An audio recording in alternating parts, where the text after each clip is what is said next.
Jumpin' In on Manx Radio. With Howard and Chris Kane. Hello. Good evening. And welcome.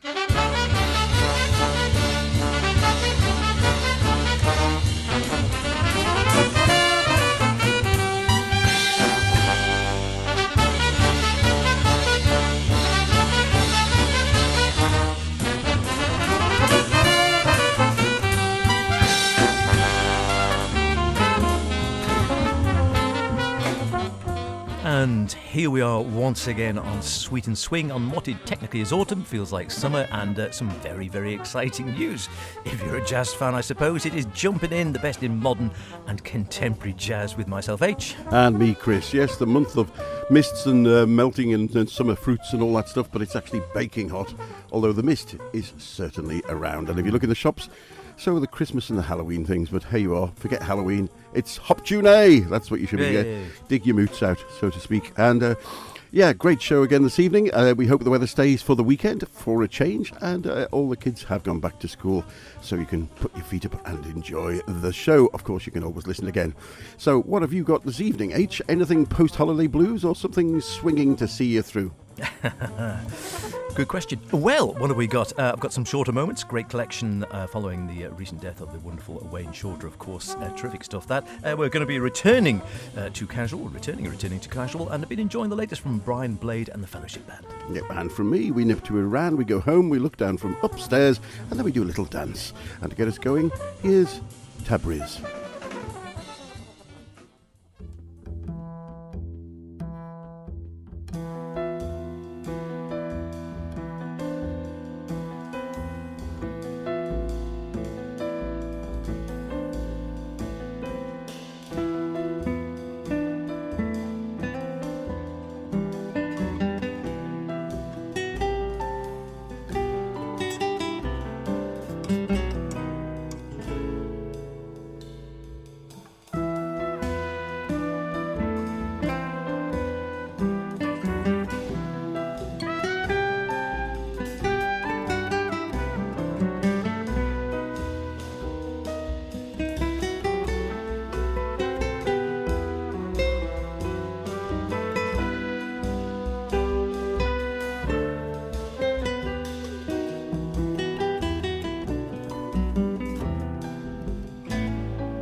Tabriz there from Sarah Chaksad and her orchestra.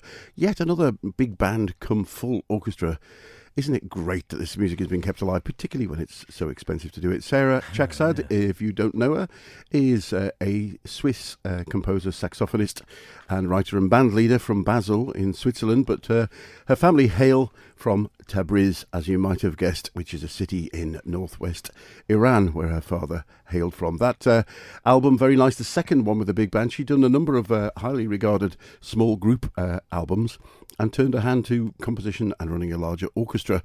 And this is the second one of three, all of them exceptionally good. And you may, if you were eagle-eared, have recognised the guitar of Wolfgang Mundspiel with the band playing there. And speaking of big bands led by very talented young ladies, another one that I absolutely adored and played for non-stop in the car, I think, for several months, was Vanessa Perica from Australia. And I note there's another album on the horizon for her.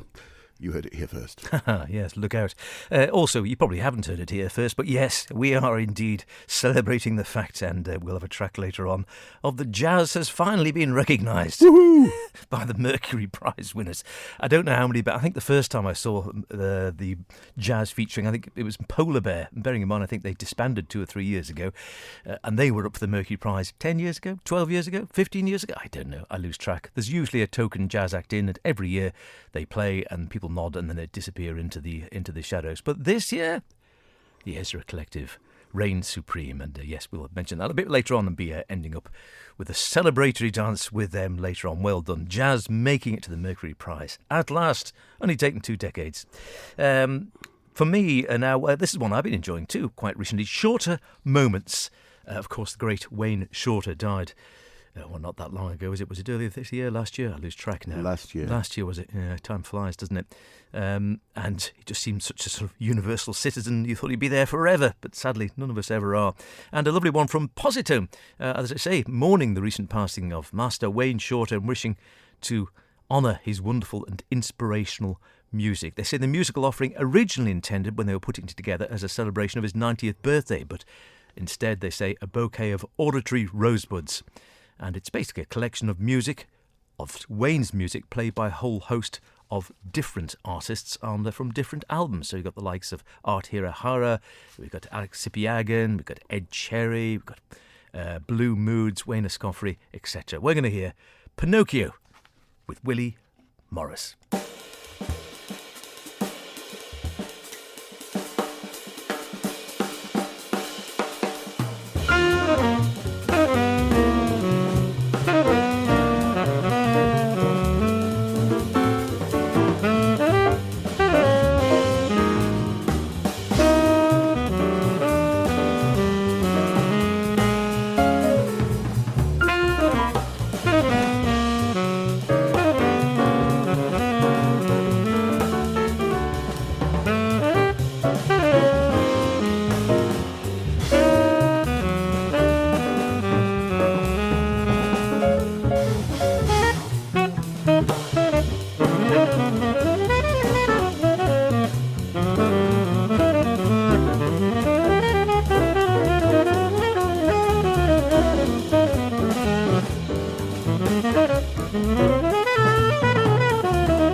I've been enjoying this album in the car, actually, over the last week or so. Shorter Moments came out in Positone not that long ago, just the back end of August this year, celebrating, as I said, it was going to be a birthday celebration. Instead, it's more of an homage to the wonderful music of Wayne Shorter, as interpreted by a whole host of fantastic artists. I could have chosen anyone, really. Stick opinion. They're all very good, some slower, some faster, obviously, some ballads, some fasties. Some you might recognise, some you might not, but I thought I'd go for that in any case because I've always liked Pinocchio. Willie Morris on tenor saxophone there, John Davis at piano, Addy Mason bass, E.J. Strickland at the drums, recorded in November of 2022, and all those tracks are available again on the various albums, but check it out, it's on Positone. Wonderful stuff. Positone, always good swinging stuff. And of course, as you mentioned before, Art Hirohara, his piano albums are really worth digging into, and the fantastic Alex Sipagan on trumpet. But those are house band, pretty sound house band, I have to say, for good straight ahead and swinging. And speaking of straight ahead and swinging, an album from a label that I've also grown to like in the last few years, a Minneapolis, Minnesota-based album, Shifting Paradigm Records, who again are covering a lot of really interesting modern ground without forgetting tradition. And if you want some straight ahead bop, you could do no worse than picking up Ode to Joe, which is the acclaimed drummer and percussionist David Whitman's fourth album as a leader, a hard swinging septet session, he says, dedicated to the memory of the late Joe Morello, and a great lineup of musicians playing on it, including Bob Shepherd on tenor, Rob Lockhart also on tenor, Andrew Neely on trumpet, Ray and Dragon on trombone, Jeff Keezer, another man that's worth digging into any of his back catalogue, on piano, Bruce Forman guitar, Chris Montgomery on guitar, Rob Thorson and David Whitman at the drums. And we're going to hear a track from that now. Here's Home. See what, if you think, I thought it was inspired by a nursery rhyme, but just see what you think. Oh, I'm all ears.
Well, did it remind you of any... Yeah, well, he's definitely... I thought he was actually doing a cover of Three Blind Mice, didn't it? Exactly what I thought, but Home, the track was called. It's very much got a New Orleans vibe to that, particularly with the shuffle beat that's going on. The whole album is a total swinger, though, and with a great lineup like that, you can't fault it. Joe Morello, great drummer, sadly no longer with us, a very heartfelt tribute and worth looking out for. Ode to Joe from David Whitman on the Shifting Paradigm Records label. Terrific stuff. You are listening to Jumpin In, of course, the best in modern and contemporary jazz with Chris and myself, H. Walter Smith III. We've featured him off and on over the years. Like I said, the one time we saw him live, he disappointed, but his albums never disappoint. Or certainly the ones I've had so far have all been universally very good indeed. His latest on Blue Note came out earlier this year, I think, or back end of last year. I lose track of the date, quite frankly. There's so much good stuff around. It's called Return to Casual, and this track has the intriguing title of Amelia Earhart Ghosted Me.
Been enjoying that one a lot.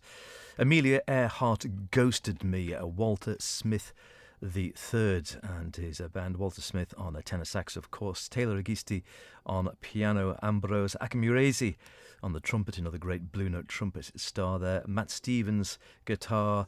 Harish Raghavan on bass, and Kendrick Scott at the kit. Super sound, some good up-tempo numbers on that one as well. And I think he's been a Blue Note artist for some time now, but again, you can dig into any of his Blue Note output over the last 5, 6, 8, 9 years or more, and frankly, you wouldn't be disappointed. They're always universally good in that sort of, if you like, that post-bop style. He does it very well indeed, and always something interesting. Incidentally, Kendrick Scott's new release is also worth digging into. We may be bringing that a bit later on.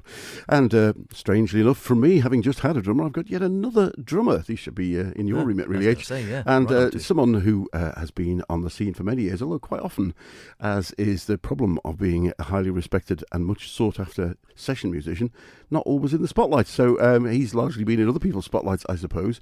Tristan Banks is who I'm talking about. And in this case, he's played with lots of people on the sort of pop and world scene, including Steve Winwood, Dave Gilmour, Guy Barker, Roy Ayers, Beverly Knight, Andy Shepherd, Steve Howe from Yes, just the tiniest touch of his extensive CD.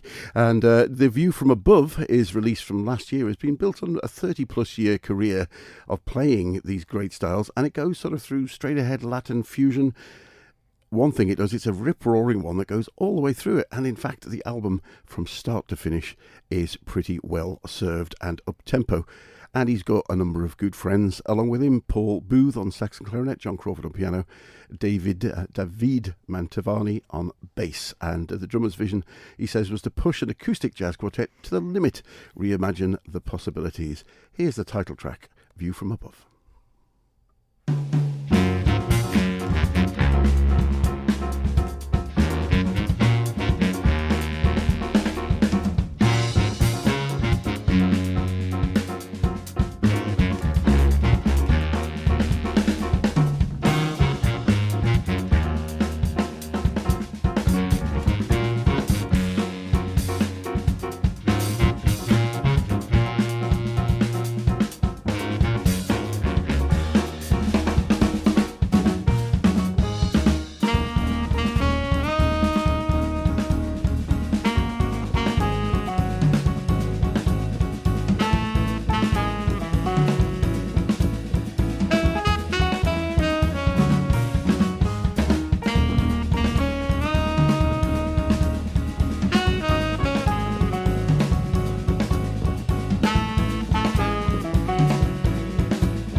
good stuff indeed. Really enjoyable album like that on Ubuntu Records. Ubuntu have always been very good to send us records. In this instance, they didn't have any copies of it, so I bought it myself. But no harm in that. You can go out and do exactly the same thing. Well worth a few pennies spent there too. And incidentally, the previous Ode to Joe from Shifting Paradigm, they did very kindly send us that. Hey folks, this is Ant Law here, Ant Law Guitar. You're listening to Jumpin In, Chris and H on Manx Radio.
There we go, a little twofer for you there first off. Oh, sorry, sir, didn't know you hadn't finished.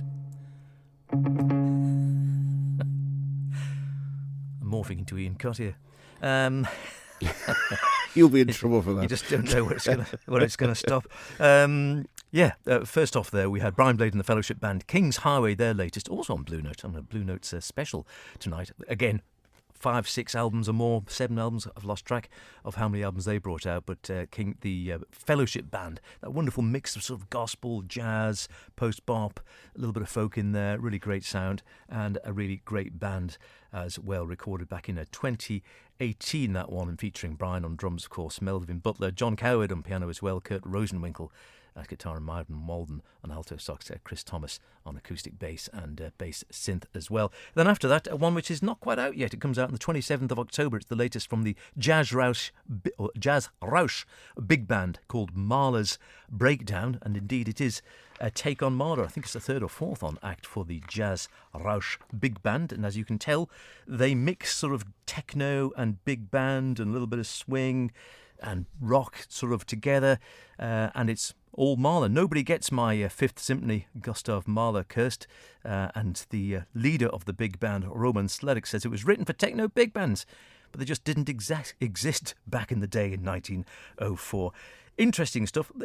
If I have a qualm about it, it's because it's techno. It's always got that techno backbeat all the way through, which gets a bit they've done tiring 2 or after a 3, while. and the last one does begin to grate after a little while. But good band playing, good doing dance it, music. and they found their own niche to do it as well. Now, you mentioned at the top of the hour, and indeed the Mercury Prize. It's one of those prizes which covers the whole industry, and actually has always got somebody in the run-up with folk or jazz connections with it.